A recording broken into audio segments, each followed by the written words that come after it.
ಡಿ.ಕೆ. ಶಿವಕುಮಾರ್ ಎಂಬ ಹೆಸರಿನಾದ ನಾನು ಕರ್ನಾಟಕ ರಾಜ್ಯದ ಮುಖ್ಯಮಂತ್ರಿಯಾಗಿ ಶ್ರದ್ಧಾಪೂರ್ವಕವಾಗಿ ಪ್ರತಿಜ್ಞೆಯನ್ನು ಮಾಡುತ್ತೇನೆ. ನಮಸ್ಕಾರ ಸ್ನೇಹಿತರೆ, ಕೊನೆಗೂ ಡಿ.ಕೆ. ಶಿವಕುಮಾರ್ ಅವರು ಕರ್ನಾಟಕದ ಮುಖ್ಯಮಂತ್ರಿಯಾಗಿ ಇಂದು ಪ್ರಮಾಣ ವಚನ ಸ್ವೀಕರಿಸಿದ್ದಾರೆ. ಜಸ್ಟ್ 23ನೇ ವಯಸ್ಸಲ್ಲಿ ರಾಜಕೀಯಕ್ಕೆ ಬಂದ ವ್ಯಕ್ತಿ, ಆದರೆ ಈಗ ಸಿಎಂ ಆಗೋವರೆಗೂ ಬೆಳೆದು ನಿಂತಿದ್ದಾರೆ. ಈ ದಾರಿ ಅಷ್ಟು ಸುಲಭವಾಗಿ ಏನೂ ಇರಲಿಲ್ಲ. ಎಷ್ಟೋ ಸಮಸ್ಯೆಗಳನ್ನು ಎದುರಿಸಿ ಜೈಲಿಗೂ ಹೋಗಿ ಬಂದು ಡಿ.ಕೆ.ಶಿಯ ಲೈಫ್ ಸ್ಟೋರಿ ಒಂದು ರೋಚಕ ಕತೆ. ಹಾಗಿದ್ರೆ ಡಿ.ಕೆ.ಶಿ ಹಿನ್ನೆಲೆ ಏನು? ರಾಜಕೀಯದಲ್ಲಿ ಅವರು ಬೆಳೆದಿದ್ದು ಹೇಗೆ? ಅವರ ಮೇಲಿರುವ ಆರೋಪಗಳೇನು? ಬನ್ನಿ ಫ್ರೆಂಡ್ಸ್, ಡಿ.ಕೆ. ಶಿವಕುಮಾರ್ ಅವರ ಬಗ್ಗೆ ಕಂಪ್ಲೀಟ್ ಮಾಹಿತಿ ತಿಳಿದುಕೊಳ್ಳೋಣ.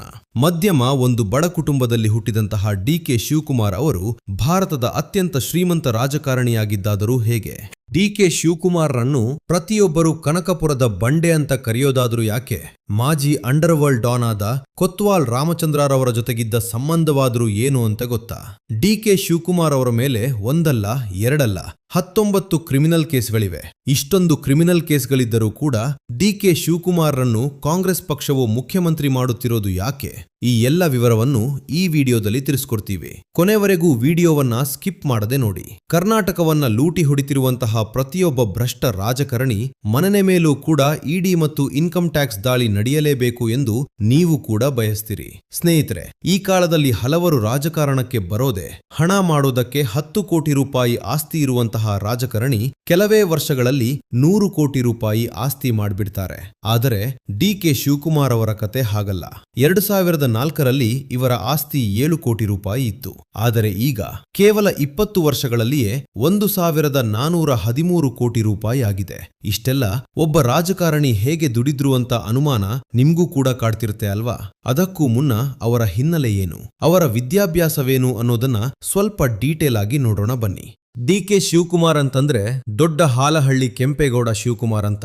ಇವ್ರು ಹುಟ್ಟಿದ್ದು 1962ರ ಮೇ 15ರಂದು ಬೆಂಗಳೂರು ಜಿಲ್ಲೆಯ ಕನಕಪುರದಲ್ಲಿ. ಈಗ ಇವರಿಗೆ 64 ವರ್ಷ ವಯಸ್ಸು. ಇವರ ತಂದೆಯ ಹೆಸರು ಕೆಂಪೇಗೌಡ ಹಾಗೂ ತಾಯಿಯ ಹೆಸರು ಬಂದು ಗೌರಮ್ಮ ಅಂತ. ಇನ್ನು ಡಿ.ಕೆ. ಶಿವಕುಮಾರ್ ಅವರಿಗೆ ಒಬ್ಬ ತಮ್ಮ, ಅವರ ಹೆಸರು ಡಿ.ಕೆ. ಸುರೇಶ್. ಅವರು ರಾಜಕೀಯದಲ್ಲಿ ಸಕ್ರಿಯವಾಗಿ ಡಿ.ಕೆ. ಶಿವಕುಮಾರ್ ಅವರ ಜೊತೆ ಇದ್ದಾರೆ. ಇನ್ನು ಅವರಿಗೆ ಒಬ್ಬ ತಂಗಿಯೂ ಇದ್ದು ಅವರ ಹೆಸರು ಬಂದು ಡಿ.ಕೆ. ಪದ್ಮ. ಡಿ.ಕೆ. ಶಿವಕುಮಾರ್ ಅವರು ಮೂಲತಃ ಒಕ್ಕಲಿಗ ಸಮುದಾಯಕ್ಕೆ ಸೇರಿದವರು. ಇವರು ಬೆಂಗಳೂರಿನ ವಿದ್ಯಾವರ್ಧಕ ಶಾಲೆಯಲ್ಲಿ SSLCಯನ್ನ ಮುಗಿಸಿರ್ತಾರೆ. ಬೆಂಗಳೂರಿನ SJRC ಕಾಲೇಜ್ನಲ್ಲಿ ಡಿಗ್ರಿ ಮುಗಿಸ್ತಾರೆ. ಕಾಲೇಜ್ ದಿನಗಳಲ್ಲಿ ವಿದ್ಯಾಭ್ಯಾಸಕ್ಕಿಂತ ಸ್ಟೂಡೆಂಟ್ ಪಾಲಿಟಿಕ್ಸ್ ನಲ್ಲೇ ಜಾಸ್ತಿ ಇನ್ವಾಲ್ವ್ ಆಗಿದ್ದ ಇವರು ಆಗಿನ ಕಾಲದಲ್ಲೇ ಕಾಂಗ್ರೆಸ್ ಪಕ್ಷದ ವಿದ್ಯಾರ್ಥಿ ಘಟಕಕ್ಕೆ ಸೇರಿದ್ರು. ಇನ್ನು ಕಾಲೇಜ್ ದಿನಗಳಲ್ಲಿ ಡಿ.ಕೆ. ಶಿವಕುಮಾರ್ ಅವರು ಒಳ್ಳೆಯ ಕ್ರೀಡಾಪಟು ಕೂಡ. ಇನ್ನು ಕಾಲೇಜ್ ಮುಗಿತಿದ್ದ ಹಾಗೆ ಆಗಿನ ಬೆಂಗಳೂರಿನ ಡಾನ್ ಆಗಿದ್ದಂತಹ ಕೋತ್ವಾಲ್ ರಾಮಚಂದ್ರರವರ ಜೊತೆಗೆ ಲಿಂಕ್ ಇತ್ತು. ಇದನ್ನ ಅವರ ರಾಜಕೀಯ ಗುರುವಾದ LN ಮೂರ್ತಿರವರೇ ಒಂದು ಇಂಟರ್ವ್ಯೂನಲ್ಲಿ ಹೇಳಿದ್ರು. ಇನ್ನು ಡಿ.ಕೆ. ಶಿವಕುಮಾರ್ ಅವರು ಕೋತ್ವಾಲ್ ರಾಮಚಂದ್ರರವರ ಶಿಷ್ಯರಂತಿದ್ರು. ಇನ್ನು ಕೇವಲ 23 ವರ್ಷ ವಯಸ್ಸಿರುವಾಗಲೇ ರಾಜಕೀಯಕ್ಕೆ ಎಂಟ್ರಿ ಕೊಟ್ಟ ಡಿ.ಕೆ.ಶಿ 1985ರಲ್ಲಿ ಸಾತ್ನೂರು ಕ್ಷೇತ್ರದಿಂದ ದೇವೇಗೌಡರ ವಿರುದ್ಧ ನಿಂತು ಸೋಲ್ತಾರೆ. ಇಲ್ಲಿಂದಲೇ ಡಿ.ಕೆ. ಶಿವಕುಮಾರ್ ವರ್ಸಸ್ ದೇವೇಗೌಡ ಫ್ಯಾಮಿಲಿ ಜಿದ್ದಾಜಿದ್ದಿ ಶುರುವಾಗುತ್ತೆ. ಇನ್ನು 1989ರಲ್ಲಿ ಸಾತ್ನೂರು ಕ್ಷೇತ್ರದಿಂದ ನಿಂತು ಮೊದಲ ಬಾರಿಗೆ ದೇವೇಗೌಡರ ವಿರುದ್ಧ 13,650 ವೋಟುಗಳ ಅಂತರದಿಂದ ಗೆದ್ದು ವಿಧಾನಸೌಧದ ಮೆಟ್ಟಿಲನ್ನ ಏರಿದ್ರು. ಆಗ ಡಿ.ಕೆ. ಶಿವಕುಮಾರ್ಗೆ ಕೇವಲ 27 ವರ್ಷ ವಯಸ್ಸು. ಅಲ್ಲಿಂದ ಇಲ್ಲಿವರೆಗೂ ಡಿ.ಕೆ. ಶಿವಕುಮಾರ್ ತಿರುಗಿ ನೋಡಿದ್ದೇ ಇಲ್ಲ. ಮುಂದೆ ಅಕ್ಟೋಬರ್ 1990ರಲ್ಲಿ ಬಂಗಾರಪ್ಪ ಅವರ ಸರ್ಕಾರದಲ್ಲಿ ಕೇವಲ 29 ವಯಸ್ಸಿನಲ್ಲಿ ಮಂತ್ರಿಯಾದ್ರು. ಅದು ಜೈಲು ಖಾತೆ. ಒಂದಲ್ಲ ಎರಡಲ್ಲ, ಬರೋಬ್ಬರಿ 8 ಬಾರಿ MLA ಆಗಿದ್ದಾರೆ ಡಿ.ಕೆ. ಶಿವಕುಮಾರ್ ಅವರು. ಬೆಳೆಯಲು ಮುಖ್ಯ ಕಾರಣವೇನೆಂದ್ರೆ ಅದು SM ಕೃಷ್ಣರವರು. ಡಿ.ಕೆ. ಶಿವಕುಮಾರ್ ಅನ್ನು ಶಿಷ್ಯನ ರೀತಿಯಲ್ಲಿ ಬೆಳೆಸಿದರು. 1999ರಿಂದ 2004ರ SM ಕೃಷ್ಣ ಅವರ ಸರ್ಕಾರದಲ್ಲಿ ನಗರಾಭಿವೃದ್ಧಿ ಮಂತ್ರಿಯಾಗಿ ಇಡೀ ರಾಜ್ಯದಲ್ಲೇ ಪ್ರಭಾವಿ ಲೀಡರ್ ಆದರು. ಪ್ರತಿ ಬಾರಿನೂ ಕೂಡ ಕಾಂಗ್ರೆಸ್ ಅಧಿಕಾರಕ್ಕೆ ಬಂದಾಗ ಡಿ.ಕೆ. ಶಿವಕುಮಾರ್ ಅವರು ಪವರ್ಫುಲ್ ಮಿನಿಸ್ಟರ್ ಆಗ್ತಿದ್ರು ಹಾಗೂ ಕಾಂಗ್ರೆಸ್ ಹೈಕಮಾಂಡ್ಗೂ ತುಂಬಾ ಹತ್ತಿರವಾದರು.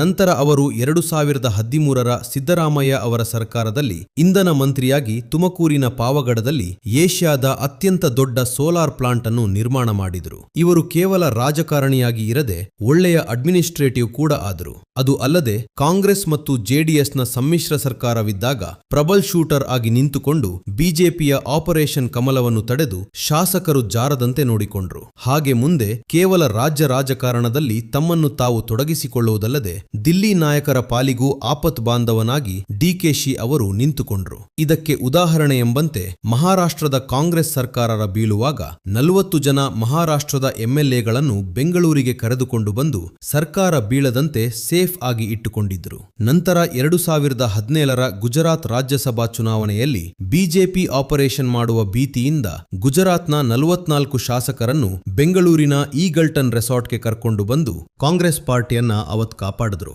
2023ರಲ್ಲಿ ಕಾಂಗ್ರೆಸ್ ಅಧಿಕಾರಕ್ಕೆ ಬಂದಾಗ ಡಿಕೆ ಶಿವಕುಮಾರ್ ಕೆಪಿಸಿಸಿಯ ಅಧ್ಯಕ್ಷರಾದ್ರು. ಹೀಗೆ ರಾಜಕೀಯದಲ್ಲಿ ತಮ್ಮದೇ ಆದ ಒಂದು ಹೆಸರನ್ನ ಮಾಡಿದ್ರು. ಇನ್ನು ಡಿಕೆ ಶಿವಕುಮಾರ್ ಅವರ ಮೇಲೆ 2017ರಲ್ಲಿ ಐಟಿ ಮತ್ತು ಇಡಿ ದಾಳಿ ಆಯಿತು. ಆ ದಾಳಿ ವೇಳೆ 380 ಕೋಟಿ ರೂಪಾಯಿಯಷ್ಟು ಅಕ್ರಮ ಆಸ್ತಿ ಪತ್ತೆಯಾಗಿತ್ತು.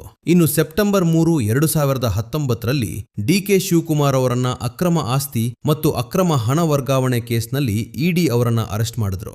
ನಂತರ ತಿಹಾರ್ ಜೈಲ್ನಲ್ಲಿ 50 ದಿನಗಳ ಕಾಲ ಕಳೆದು ಆನಂತರ ಜಾಮೀನಿನ ಮೇಲೆ ರಿಲೀಸ್ ಆದ್ರು. ಆಮೇಲೆ ಎಲ್ಲಾ ಸಮಸ್ಯೆಗಳಿಂದ ಕ್ಯಾಮ್ ಬ್ಯಾಕ್ ಮಾಡಿ ಈಗ ಸಿಎಂ ಸ್ಥಾನಕ್ಕೂ ಏರಿದ್ರು. ಡಿಕೆ ಶಿವಕುಮಾರ್ ಅವರ ಮೇಲೆ ಒಂದಲ್ಲ ಎರಡಲ್ಲ ಬರೋಬ್ಬರಿ 19 ಕ್ರಿಮಿನಲ್ ಕೇಸ್ಗಳು ಇವೆ. ಇದನ್ನ ಅವರೇ ಚುನಾವಣೆ ಸಂದರ್ಭದಲ್ಲಿ ಘೋಷಣೆ ಮಾಡಿದ್ರು. ಇನ್ನು ಮದುವೆ ವಿಚಾರಕ್ಕೆ ಬರೋದಾದ್ರೆ 1993ರಲ್ಲಿ ಉಷಾ ಎಂಬುವವರನ್ನ ಮದುವೆಯಾದ್ರು. ಇವರಿಗೆ 3 ಮಕ್ಕಳು, ಐಶ್ವರ್ಯ, ಆಭರಣ್ ಮತ್ತು ಆಕಾಶ್ ಅಂತ. ಇನ್ನು ಆಸ್ತಿ ವಿಚಾರಕ್ಕೆ ಬರೋದಾದ್ರೆ ದೇಶದಲ್ಲೇ ಅತ್ಯಂತ ಶ್ರೀಮಂತ ರಾಜಕಾರಣಿ ಎಂಬ ಹೆಗ್ಗಳಿಕೆ ಇವರ ಮೇಲಿದೆ. 2004ರಲ್ಲಿ ಇವರ ಆಸ್ತಿ 7 ಕೋಟಿ ರೂಪಾಯಿ ಆದರೆ 2023ರಲ್ಲಿ 1413 ಕೋಟಿ ರೂಪಾಯಿ ಆಸ್ತಿ ಎಂದು ಘೋಷಣೆಯನ್ನ ಮಾಡಿಕೊಂಡಿದ್ದಾರೆ. ಇದು ಕೇವಲ ಡಿಕೆಶಿ ಅವರ ಆಸ್ತಿ. ಇನ್ನು ಹೆಂಡತಿ ಹೆಸರಿನಲ್ಲೂ ಕೂಡ 100 ಕೋಟಿ ರೂಪಾಯಿ ಆಸ್ತಿ ಇದೆ ಮತ್ತು ಮಗಳು ಐಶ್ವರ್ಯ ಹೆಸರಿನಲ್ಲೂ ಕೂಡ 100 ಕೋಟಿ ರೂಪಾಯಿ ಆಸ್ತಿ ಇದೆ. ಇವರ ಬಳಿ ಅನೇಕ ಇಂಟರ್ನ್ಯಾಷನಲ್ ಸ್ಕೂಲ್ಗಳು ಕೂಡ ಇವೆ. ಇವನ್ನ ಇವರ ಮಗಳೇ ನಡೆಸಿಕೊಂಡು ಹೋಗ್ತಿದ್ದಾರೆ. ಇನ್ನು ಮಗಳನ್ನ ಮಾಜಿ ಮುಖ್ಯಮಂತ್ರಿಯಾಗಿದ್ದಂತಹ ಎಸ್.ಎಂ. ಕೃಷ್ಣರವರ ಮೊಮ್ಮಗನಿಗೆ ಮದುವೆ ಮಾಡಿಕೊಟ್ಟಿದ್ದಾರೆ. ಅಂದ್ರೆ ಕಾಫಿ ಡೇ ಓನರ್ ಆದಂತಹ ಸಿದ್ಧಾರ್ಥ್ ರವರ ಮಗನೇ ಡಿಕೆ ಶಿವಕುಮಾರ್ ರವರ ಅಳಿಯ. ಇನ್ನು ಬೆಂಗಳೂರಿನಲ್ಲಿ ಅನೇಕ ಅಪಾರ್ಟ್ಮೆಂಟ್ಗಳು ಡಿಕೆ ಶಿವಕುಮಾರ್ ರವರ ಹೆಸರಿನಲ್ಲಿವೆ. ಇನ್ನು ಇವರು ಘೋಷಣೆ ಮಾಡಿಕೊಂಡಿರುವಂತಹ ಆಸ್ತಿ 1413 ಕೋಟಿ ರೂಪಾಯಿ. ಇನ್ನು ಅಘೋಷಿತ ಆಸ್ತಿ ಆದ್ರೆ 10,000 ಕೋಟಿಗೂ ಅಧಿಕ ಇದೆ ಅಂತ ಕೂಡ ಹೇಳ್ತಾರೆ. ಇನ್ನು ಡಿಕೆ ಶಿವಕುಮಾರ್ ಅವರಿಗೆ ತಮ್ಮ ಜೀವನದ ಕಟ್ಟಕಡೆಯ ಆಸೆ ಏನಪ್ಪಾ ಅಂತಂದ್ರೆ ಕರ್ನಾಟಕದ ಮುಖ್ಯಮಂತ್ರಿ ಆಗ್ಬೇಕು. ಕೊನೆಗೂ ಆ ಆಸೆ ಈಡೇರಿದೆ ಡಿಕೆ ಶಿವಕುಮಾರ್ ಅವರ ಅಧಿಕಾರದಲ್ಲಿ. ಕರ್ನಾಟಕ ಉಜ್ವಲ ಭವಿಷ್ಯವನ್ನ ಕಾಣದಿದೆಯಾ? ನಿಮ್ಮ ಅನಿಸಿಕೆ ಅಭಿಪ್ರಾಯವನ್ನ ದಯವಿಟ್ಟು ಕಮೆಂಟ್ ಬಾಕ್ಸ್ ನಲ್ಲಿ ತಿಳಿಸಿ. ಹಾಗೆ ವಿಡಿಯೋವನ್ನ ತಪ್ಪದೆ ಎಲ್ಲರಿಗೂ ಶೇರ್ ಮಾಡಿ. ಧನ್ಯವಾದಗಳು.